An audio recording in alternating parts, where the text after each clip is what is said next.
এক সময় তাবর নেতা উদয়ন গুহ, আর সেই ছবি দিয়ে পোস্ট করল লকেট চট্টোপাধ্যায়।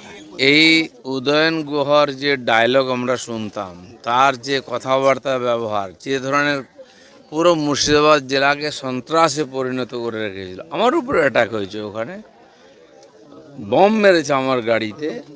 শীতলকুচি, সিতাই, দিনহাটা একদম উপদ্রুত এলাকা ছিল, বাংলাদেশ কি ভারত বোঝা যেত না।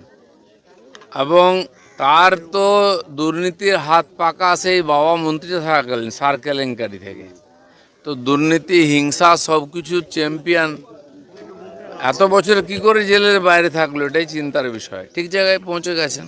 এই যে অন্নপূর্ণা যোজনা, আয়ুষ্মান ভারতের মতো নারী ও শিশু কল্যাণ সমাজ কল্যাণ দপ্তরের সব থেকে জনপ্রিয় প্রকল্প হচ্ছে কন্যাশ্রী রূপশ্রী প্রকল্প, এবং এবার ঢালাও দেওয়া হবে না। তাহলে আগের সরকার কি ভোট রাজনীতি করতে গিয়েই কোনো মাপকাঠি কোনো রাখেনি? ঢালাও নাই, সব কিছু একটা উদ্দেশ্য আছে যেটা লিখিত, সেইভাবেই হবে। 3.5 লক্ষ লোক লক্ষ্মী ভাণ্ডার পাচ্ছিল এখনো পর্যন্ত, পুরুষ। এই ধরনের সব জায়গায় নিজের লোকেদের খাইয়ে দেওয়ার চেষ্টা হয়, সরকারি টাকা লুট হয়েছে, কোনো উন্নয়ন হয়নি। তার যেমন হিসাব হবে, তার ইনকোয়ারি হবে, সঙ্গে সঙ্গে যোগ্য ব্যক্তিরা যাতে পায় তার চেষ্টাও হবে।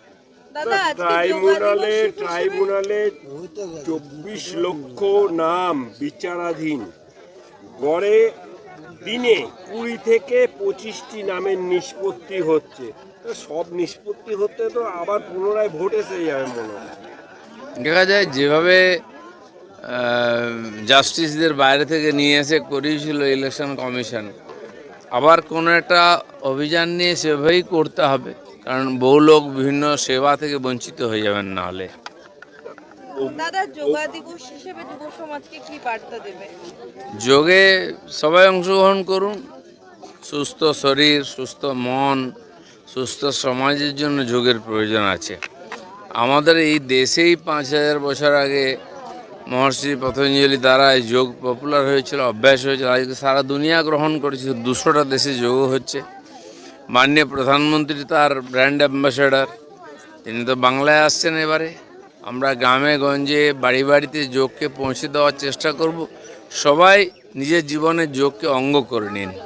দাদা, তিলোত্তমা কাণ্ডে পানিহাটের প্রাক্তন বিধায়ককে 2 দফায় জিজ্ঞাসাবাদ করলো সিবিআই, এবং শ্মশানের পাট্টা নিয়ে জিজ্ঞাসা করা হয়েছে। তার একটা বড় ওখানে অংশ ছিল, যেভাবে তড়িঘড়ি করে পোস্টমর্টেম করা হয়েছে, পরিবারকে দেখতেও দেওয়া হয়নি, বডিকে জ্বালিয়ে দেওয়া হয়েছে। স্থানীয় বিধায়কের তাতে বড় রোল ছিল, এটা সবাই জানে। তার এই যে গোপন রহস্য আছে, তথ্য লুকোনোর চেষ্টা হয়েছে, তার তো তদন্ত হবেই। ডিম থেরাপি নিয়ে এখন নতুন নতুন কার্টুন দেখা যাচ্ছে, কেউ হেলমেট পরছে, কেউ আবার আদালতের ভিতরে ঢুকে যাচ্ছে। আমি বলছি, খারাপ লোকেদের ডিম খাওয়াবেন না, ডিম খান, শরীর ভালো রাখুন। আর বলছি, অভিষেক বন্দ্যোপাধ্যায় আজকে যাচ্ছে ওম বিড়লার সঙ্গে দেখা করতে, সংখ্যাগরিষ্ঠতা প্রমাণ করার জন্য। সব জায়গায় ডাক আসছে, উনি যান, নিমন্ত্রণ রক্ষা করুন, আমরা চাই, তাতে ভালো হবে।